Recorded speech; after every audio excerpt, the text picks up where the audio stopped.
Assalamualaikum warahmatullahi wabarakatuh. Selamat datang di e-learning bidang kajian mikrobiologi pangan Fakultas Teknologi Industri Pertanian Universitas Padjadjaran.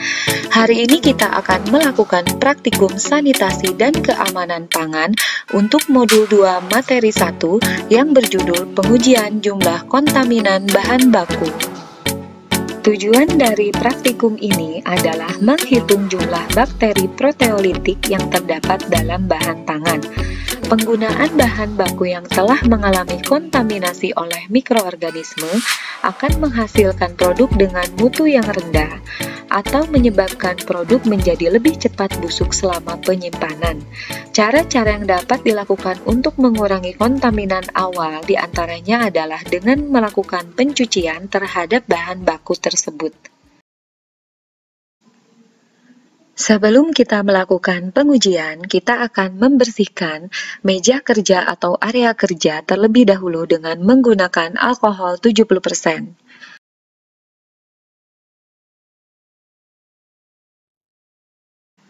Kita semprotkan seluruh permukaan meja kerja dengan menggunakan alkohol, kemudian kita ambil tisu. Setelah itu kita lap permukaan meja kerja sampai semuanya bersih sehingga meja kerja menjadi steril dan siap untuk digunakan.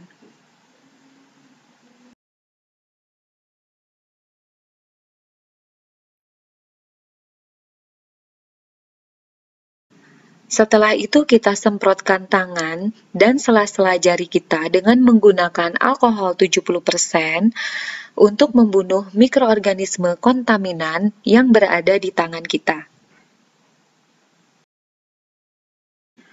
Berikut ini adalah alat dan bahan yang kita gunakan pada praktikum kali ini, diantaranya adalah botol scotch yang berisi 25 ml larutan BPW, kemudian ada bunsen, cawan Petri, vintip, mikropipet, medium skim milk agar, dan sampel yang akan kita gunakan yaitu filet daging ayam.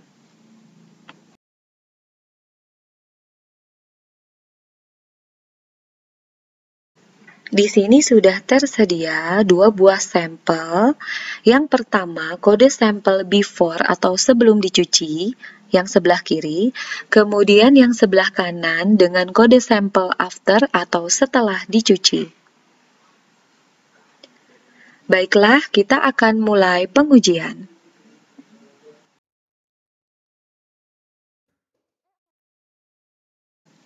Siapkan sampel daging ayam.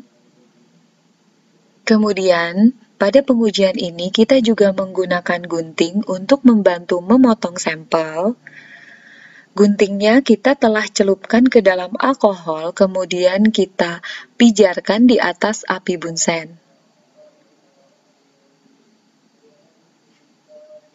Setelah itu, kita biarkan dingin.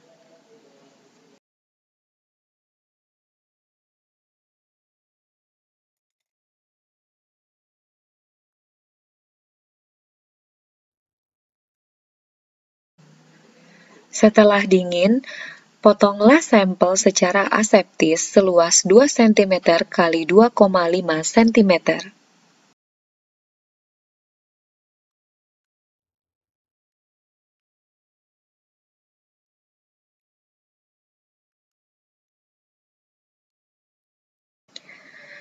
Setelah itu, kita masukkan sampel daging ke dalam botol yang berisi 25 ml larutan BPW dengan cara aseptis, yaitu dengan cara melalukan mulut botol di atas api bunsen.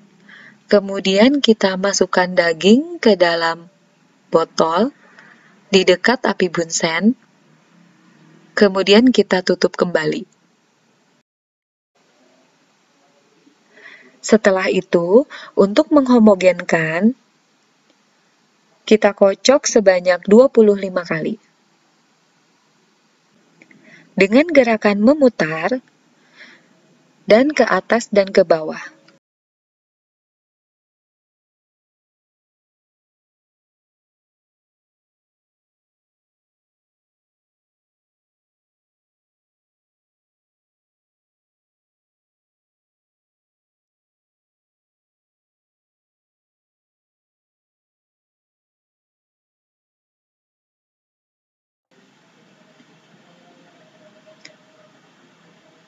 Setelah itu, kita pipet 1 mili suspensi dengan menggunakan mikropipet dan vintip.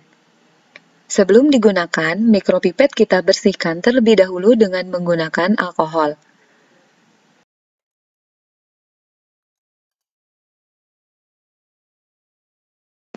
Di sini kita menggunakan 4 buah cawan Petri untuk 1 perlakuan, 2 untuk perlakuan yang akan diinkubasi pada suhu 30 derajat, dan 2 buah lainnya yang akan diinkubasi pada suhu 55 derajat Celcius.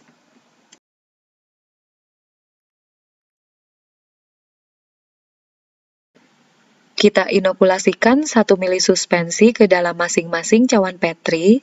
Kita lakukan secara aseptis.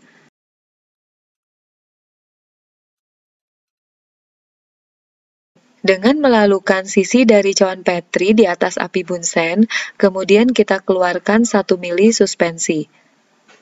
Kemudian kita ambil 1 mili lagi secara aseptis ke cawan Petri selanjutnya.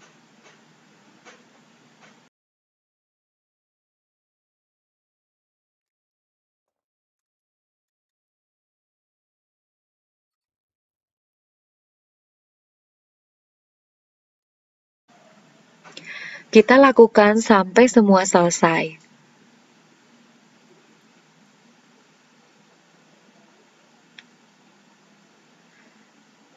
Perlakuan yang kedua adalah perlakuan daging setelah dicuci dengan menggunakan air mengalir. Sama seperti tadi yang pertama, kita ambil gunting, kemudian kita bakar di atas api bunsen, kemudian kita dinginkan. Setelah dingin, daging kita potong dengan luas 2 cm x 2,5 cm, kemudian kita masukkan ke dalam larutan BPW.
Nah, setelah selesai semua diinokulasi ke dalam cawan Petri, kemudian kita ambil medium SMA atau skim milk agar,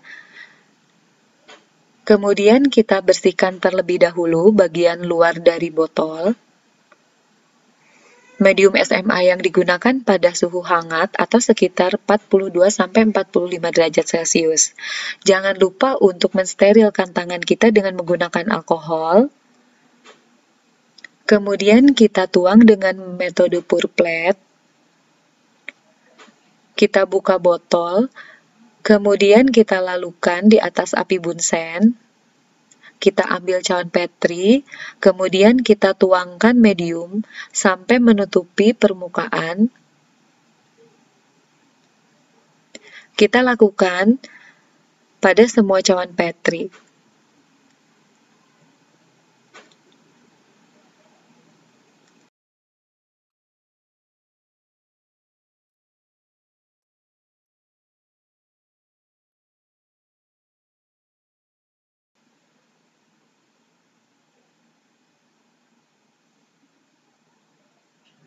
Kemudian, kita kocok-kocok atau goyang angka 8. Kita goyang secara perlahan agar medium tidak tumpah.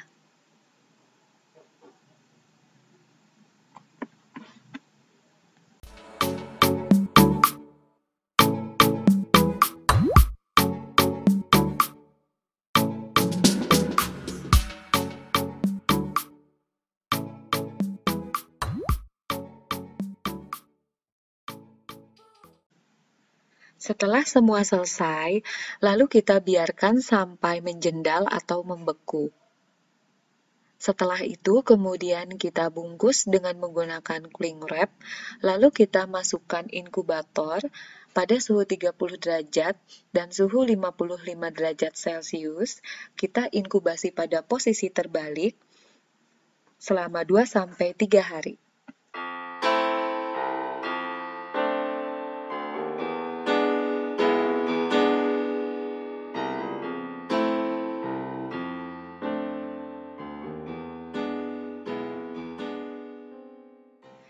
Setelah diinkubasi, sekarang kita akan menghitung jumlah koloni bakteri proteolitik yang tumbuh yang ditandai dengan pembentukan areal bening di sekeliling koloni dan dinyatakan dalam total bakteri proteolitik suhu 30 derajat Celcius dan total bakteri termofil suhu 55 derajat Celcius per cm persegi permukaan bahan.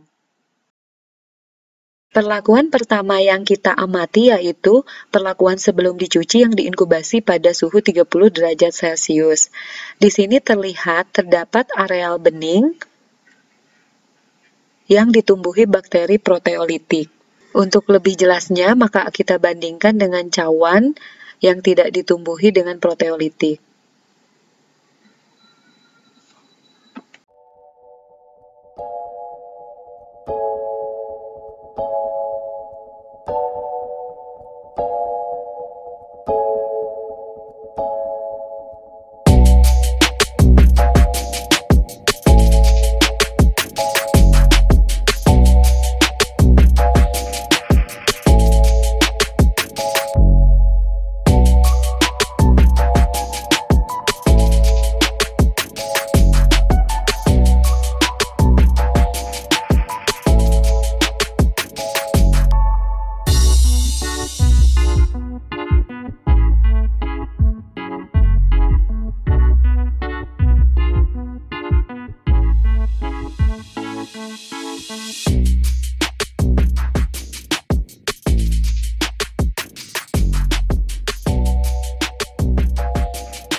Nah, sekarang kita akan menghitung jumlah koloni bakteri proteolitik dengan menggunakan alat koloni counter.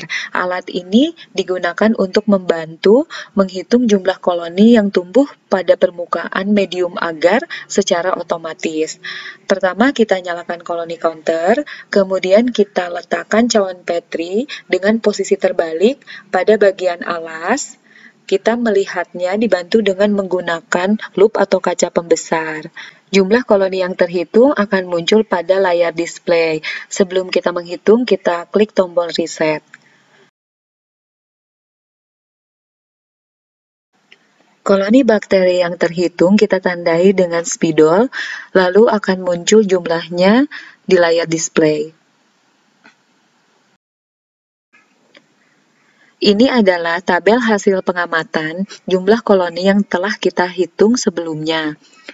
Nantinya, data duplo akan kita rata-ratakan, kemudian akan kita masukkan ke dalam rumus jumlah bakteri proteolitik per perlakuan, yaitu perlakuan pada suhu 30 derajat Celcius dan total bakteri pada suhu 55 derajat Celcius atau termofil.